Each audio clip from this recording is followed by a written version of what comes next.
Hey everyone, welcome back to my channel. So, in this video, we will learn how to pass object to props. So, in previous video, we learned how to pass array to props. So, let's create object. Let's create object 1. Let's create a student object. So, student have their name like coder.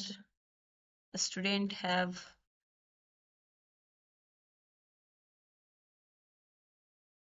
roll number, which is 25,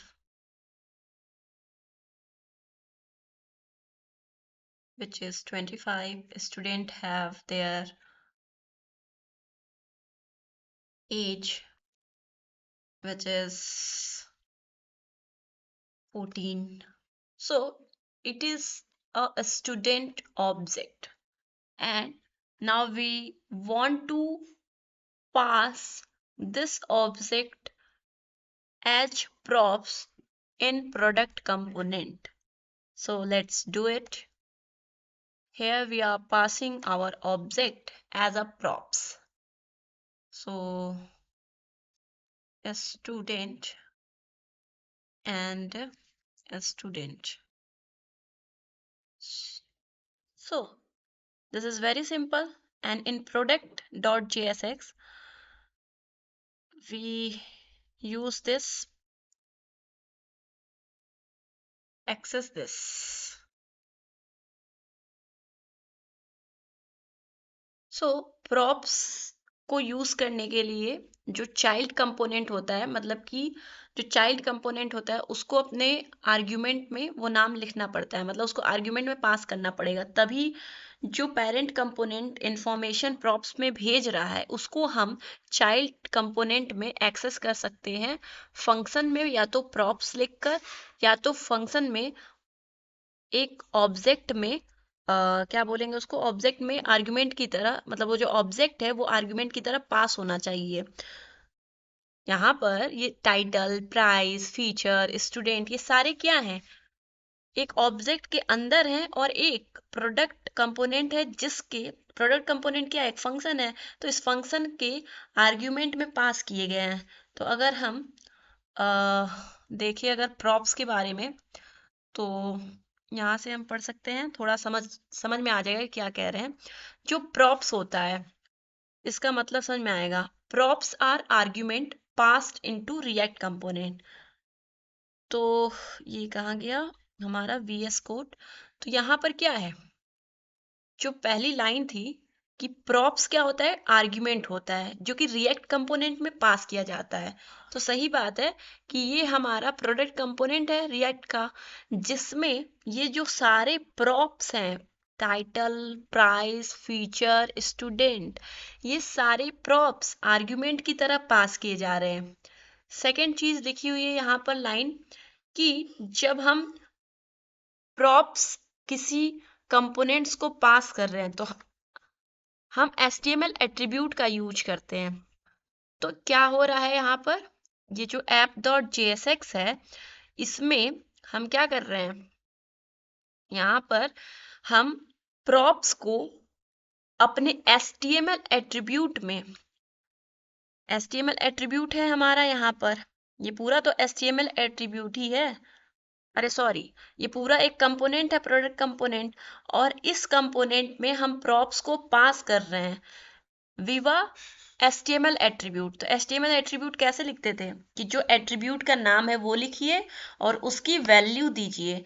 तो HTML attribute की ही तरह हम अपने props को पास कर रहे हैं component में। अब ये कंपोनेंट product.jsx है जो कि अपने आर्ग्यूमेंट में जितने भी आर्ग्यूमेंट में प्रॉप्स आए हुए हैं उनको एक्सेस कर पा रहा है। तो ये हो गया। अब हम क्या कह रहे थे कि हमको यही पढ़ना था इस वीडियो में कि हम कैसे जो है एक ऑब्जेक्ट को प्रॉप्स में पास कर सकते हैं। तो हमने एक स्टूडेंट नाम का ऑब्जेक्ट बनाया है, और यहाँ पर हम यहाँ इसको एस कर देते हैं, ठीक है, S is equals to student. तो अब हम चाहते हैं कि ये जो एस इक्वल्स टू स्टूडेंट है, वो एक ऑब्जेक्ट है जो कि हमारे प्रोडक्ट डॉट जेएसएक्स में जा रहा है।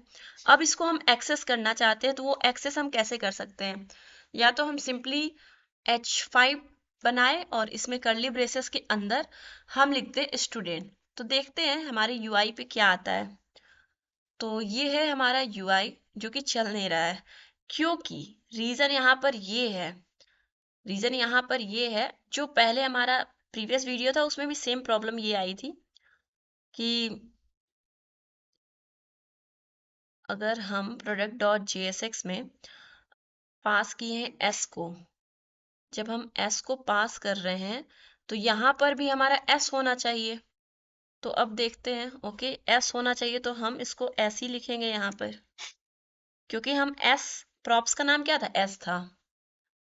तो अभी भी कुछ मिस्टेक है। तो ये एक एस ऑब्जेक्ट है जिसका हम नाम H5 में लिखना चाहते हैं। अब भी नहीं हो रहा है, क्या दिक्कत आ रही है?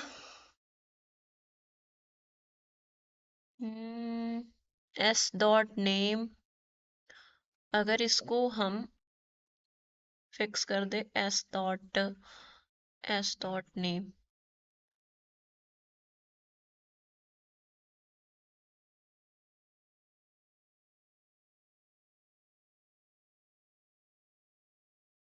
क्यों नहीं चल रहा है? ये चेक कर लेते हैं इसको। ये क्या इशू आ रहा है? अच्छा, इशू हमारा यहाँ पर ये आ रहा है कि ये जो फीचर्स है ना, ARR को हमने कमेंट कर दिया था, इसको अनकमेंट हमने कर दिया, क्योंकि यहाँ पर फीचर्स में हमने ARR भेजा है ना, और ARR में प्रोडक्ट डॉट जेएसएक्स में मैप फंक्शन का यूज किया है, तो फिर वो चलेगा ही नहीं। तो ये इशू आ रहा है यहाँ पर। देखिए, अब हमने क्या किया था कि एस हमारा क्या है? ऑब्जेक्ट है, और एस ऑब्जेक्ट में हम क्या चाह रहे हैं? एस क्या है? स्टूडेंट ऑब्जेक्ट है। तो स्टूडेंट ऑब्जेक्ट का हम नाम जो है वो चाह रहे थे, जो कि यहाँ कोडर प्रिंट होके आ गया है। अब अगर ऐसे ही हम H2 करें, H2 करेंगे और यहाँ पर हम कहेंगे S डॉट एज प्रिंट हो जाए, तो ये प्रिंट हो जाएगा S dot age which is 14। ऐसे ही हमारा जो S है वो क्या है? ऑब्जेक्ट है। अगर यहाँ से हम डिफॉल्ट वैल्यू भी हटा दे तो कोई दिक्कत नहीं होगा, एज सच कोई दिक्कत नहीं होगा, अभी भी कोई दिक्कत नहीं है। और हमारा एक और क्या वैल्यू था? Roll number. अब हम S डॉट रोल नंबर करेंगे तो वो भी प्रिंट हो जाएगा, S डॉट रोल नंबर। देखते हैं, हाँ, S dot roll number 25, S dot age which is 14, S dot name which is coder. तो ये हम ऑब्जेक्ट के थ्रू इसको एक्सेस कर पा रहे हैं।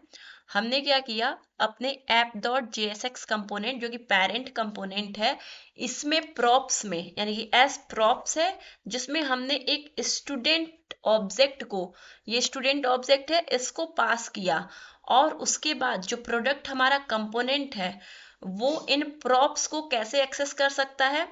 तो वो अपने आर्ग्यूमेंट में इन प्रॉप्स को पास करेगा। तो ये इसका आर्ग्यूमेंट है प्रोडक्ट कंपोनेंट का, और उसमें प्रॉप्स को पास किया है। तो प्रॉप्स क्या था? एस। और एस हमारा पता ही है कि ऑब्जेक्ट है, और ऑब्जेक्ट की प्रॉपर्टीज को, ऑब्जेक्ट की की को एक्सेस करना हो, उसकी वैल्यू प्रिंट करानी हो, तो डॉट यूज करते हैं और की नेम लिखते हैं, जिससे कि उसकी हमें वैल्यू पता चल जाती है। तो इस वीडियो में हमने सीखा कि कैसे हम एरे पास करते हैं किसी भी जेएसएक्स टैग में प्रॉप्स के हेल्प से। ओके।